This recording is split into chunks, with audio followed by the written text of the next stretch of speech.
Welcome back to RealVacantLand.com. This is Luke Smith. I've got another property for you. This one I'm calling Land for Popeye's Louisiana Chicken.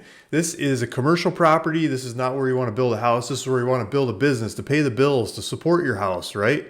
And I have a dream that someday I'm going to own these kinds of businesses, these single roof businesses that you can put a triple net lease on, a lease where the tenants pay all the bills and you just get the cash flow at the end of the day every month on an annual basis. Lots of these kinds of Popeyes shops. I've been databasing them and I've been looking at them. The newer ones, the fresh built ones, they're paying like 130, 135 seems to be a lot of what the net operating incomes of these properties are. That's the rent back to the owner of the property, not the one operating it. The one operating it and, shelling food out the door and making sure all the employees show up.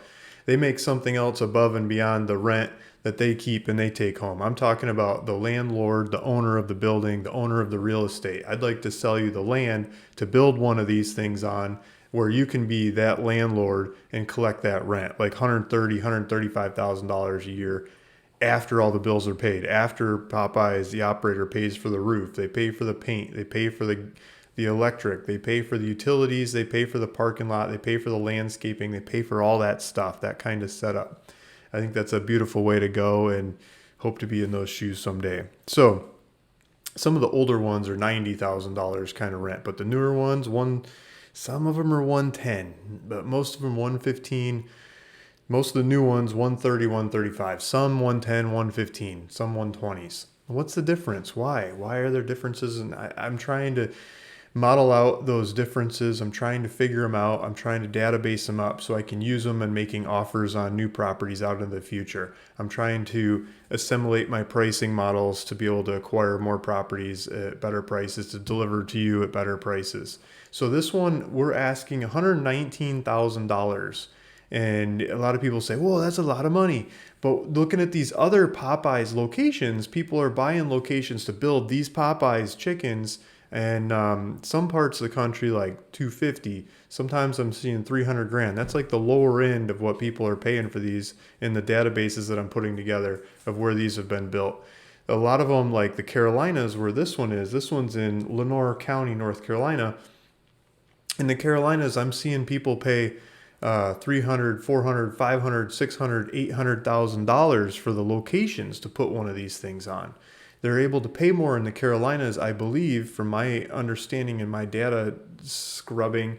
They're able to pay more because the cost of building these locations is cheaper in the Carolinas compared to like California or something.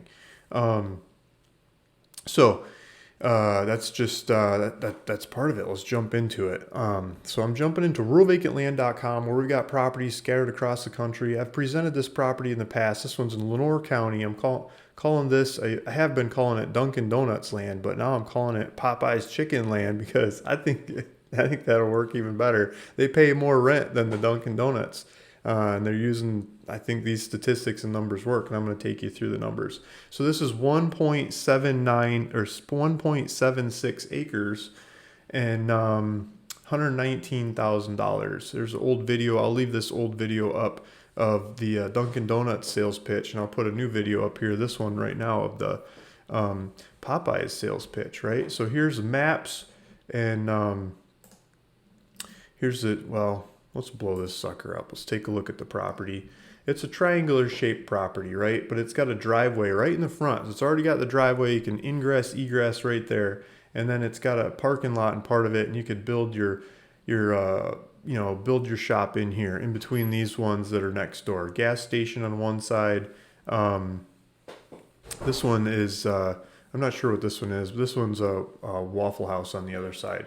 Across the street, we've got McDonald's and Taco Bell. And then this vacant land here, this just turned into this one here just turned into I was going to say Rural King, but hold on a second. No, I'm dropping the wrong one. It turned into a Tractor Supply store. So I keep seeing these Rural Kings and Tractor Supply stores popping up. Tractor Supply store. This is a brand new, built in 2022 Tractor Supply store that's up for sale across the street. They're asking $7,955,000, basically $8 million. They're asking for this thing. This bad boy is renting for they didn't put the rent in there, but it's probably 300 grand ish a year kind of deal at that price class, maybe 350. This is a brand new one. Order online, drive up, get your stuff thrown in the car, and get out of there. Like, they're making it efficient, almost like a drive-through Tractor Supply store. These guys believe in the traffic. They believe in the demographics. They believe in the local market. They just built this thing during COVID. They built this and they put it up for sale. So I was looking at the demographics, and so here is in traffic. So I'm looking at traffic. So behind me, we've got traffic. We've got that McDonald's that's across the street. We've got Taco Bell. We've got the $8 million ask on brand new Tractor Supply store across the street. We've got a college here. I'm sure they like to eat all kinds of stuff. We've got restaurants going up and down this corridor because there's a bunch of traffic. So there's a traffic count right out in front of, let's see if I can get this to work. Yeah, 25,500. It's kind of small. You just got to believe me. This was 2019, 25,500 cars a day, or vehicles a day, if you want to be politically correct, going up and down the street here. And I'm looking around, and I was saying, it could use a Dunkin' Donuts. That's what I was pitching in the past, but there's all kinds of stuff that could go here. So I looked at like the fastest growing fast food restaurants during COVID times, not like, because our market's different than a couple years ago. What's happening right now? What's being built? What's expanding? What's going on? And that is not right here. It's not McDonald's and Taco Bell that's already built. Like, they're already there. And I'm like, there's no Popeye's chicken. There's no KFC. There's no fried chicken. There's hamburgers, but there's no fried chicken. There's tacos, but there's no fried chicken. Lots of these places I'm getting these commercial properties, these fast food restaurant places, there's already a Popeye's chicken, or Popeyes just went up next door, and they're already like slamming these areas out. They're staking them out and they're ripping and roaring, planting Popeye's chickens all over the place. So I started looking around the area, and I found a KFC. So KFC, Kentucky Fried Chicken. I mean, throw it in the comments. You tell me who else competes with Popeye's chicken. I think KFC is going to be the biggest competitor. Who else I should be looking for? But here's KFC. Okay, so where's KFC in relation to our property? I did a little map, because that's what I do. It's 5.5 miles away. 5.5 miles up the road is KFC. And so I'm like, And I've been studying all this traffic. I've been studying traffic data all across the country in these different properties, because I'm trying to, and it's working. Like, it's happening. I'm not trying. I'm doing it. I'm getting data interlaced into my data information, modeling what kinds of pricing's happening at different kinds of data or different kinds of traffic properties, and getting that into my pricing algorithms going forward to buy new properties. But so I'm looking at traffic. So here's our KFC, and I'm looking for traffic. There's a traffic bubble down the road here. It's not right in front of KFC, but it's probably about the same thing. 14,000 cars a day go by this KFC location. So in the same town, they built on a street that's got 14,000 cars a day going by, and my location down below has 25,500 cars a day going by. Now, maybe there's something different about the cars that go by up here that I don't understand. Maybe they're like not hungry, and the ones down here are, or I got it backwards or something. But usually the more cars that go by, the more people you can sell your fried chicken to, right? That's what I'm thinking, or whatever you want to put on this property. And so KFC, 5 miles away, I think that's the closest competition. They're asking, or they've got 14,000 cars a day. My location, 25,500 cars a day. I bet you we could look up what KFC paid for their property back in the day when they built that thing, and I bet you it's more money than the $119,000 that I'm asking for this one. Okay, so that was the KFC. So what about other Popeyes? So I looked up and I modeled all the other Popeyes I could find in the state and in the region and across the country. And that's how I'm getting my net operating income numbers and my statistics of traffic and how to model buying, the right size and that kind of stuff, properties for future purchases. And I got this one. This one is the closest I could find around here. This one is This one's built in 2021, so it's pretty new. It's got the numbers on here. Net operating income, let's see. I thought I had it. Okay, so they didn't put the actual net operating income in here, but they put the cap rate 4.75%, and they're asking 2.45 million. It's $116,000. So they're renting this thing out for $116,000 a year after all the expenses are paid. So they're renting this $116,000 a year. This is a cartoon picture. It's not like, this isn't the actual shop in the picture. This is like, hey, we're building it. They put this out here while they're still building it, and now it's been on the market for 200 days, so it's probably actually built and in production. But they're asking like a 4 something cap rate, which is kind of low in today's market. It should be in the upper 5s or maybe 6%, and then the thing would probably be gone. The ones that are on the market that are offering like upper 5s and 6%, as I started databasing these things, the ones that are for sale, they're already sold. And the ones that are like lower cap rates, they're still on the market. So that's why I'm saying that. So this property is in Waynesboro, North Carolina. And let me pull up I had the numbers, but I put it on the wrong screen. Okay, so I'm just going to go from like this kind of screen. So this one that I was just showing, that's in Waynesboro, North Carolina, they're 1.18 acres. So we're bigger size. They get 26,000 cars a day in front of their property. And I've got 25,500. That's pretty close. In a 3-mile radius, they have 7,000 people. We've got 12,000 people.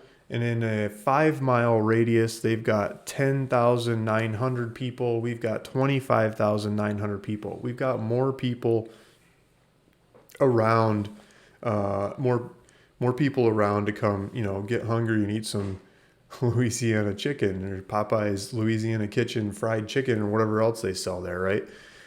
So statistics, this is the closest statistics all the way through traffic and population that I could find. We've got a little bit more population. They've got like 500 cars a day more in traffic, but basically the same thing. They're asking 2.45, and I think that's high. It should be like 2.2 or 2.3 to actually sell it. Other ones that have these kinds of traffics they're asking in the upper 2s or sometimes $300,000. Or $3 million. So there's one in Charlotte, North Carolina that's got more people in the area, but they've got the same traffic. They've got 24,900 cars a day, and we've got 25.5, and it's in. They've got 1.1 acres. And they're asking 3.375 million. They're doing a $135,000 a year rent. So at the higher end of the rent, so the new ones, like the build right now, the deals, the newest leases, the ones that are coming off the line in the Carolinas are 135,000. So if you go negotiate with Popeyes and you say, I got this location, you better be asking for 135,000 or maybe even 100, maybe you can get 140,000, and then you get your 5% rent increases every 5 years, and just copy what the other lease people are doing, right? Well, these guys are doing, actually, look at this. The one that I had here, they're doing a 1.5% annual rent bump. So they're bumping up the rent every year instead of like 5% every 5 years. They're doing 1.5% every year. That's pretty cool. Then they've got lease options, four different options at five years. So it's 20-year, basically a 20-year deal they got on there. So there's lots of different ways to structure it, and you got to look at the little nuances of how they've got their leases set up. But basically, you could take this property that I've got here, and you could go call up I got all their contact information. You could call up all these other Popeyes builders and developers and say, hey, I want to sign a lease with you, and I want to rent my property out to you. I want to build it just for you, and you come lease this thing, and then I'll collect rent in the next 20 years, right? You go to your bank and you say, hey, I got a lease, and you put together a mortgage. You hire somebody to build the property, build it, and deliver it to them, let them move in, start operating, and collect rent. Now, once you do that, you can put it on the market like these other guys are doing. You can put it on the market and ask a couple $1,000,000 for it, sell it at a, a 6 cap, and keep the difference. And I mean, the example I have on the screen, where the statistics are the most common or the most like what we've got, they're asking $1,269 per square foot, and you're probably building this stuff and it's sub $500 a square foot, $400 a square foot. And the square footage of this building, this newest built one here, is $1,930, or sorry, 1,930 square foot. A lot of them are just shy of 2,000 square foot. They got a little bit of room to sit in and eat inside. It's mainly focused on the drive-through, like this cartoon picture behind us. It's like a bunch of, actually, I think the one behind us is real. It's just a different location. It's all about the drive-through. In today's market, it's all about the drive-through. You can put a lot more people through the drive-through a lot faster. You don't have to take care of the bathrooms and the tables and a lot of the other stuff that you do when people come eat inside. And that's the way the market's going, right? So if you are interested in this one, please feel free to reach out. Let me know. Give me a call. And my contact information is in the description. There's a link. It'll take you back to the website, and you can reach out to me and say, hey, Luke, I want that property and get put Popeyes on it or whatever other kind of business that you want to put on that property is great too. Thanks for listening. Thanks for watching. It's Luke Smith, ruralvacantland.com. See you in the next one. Bye.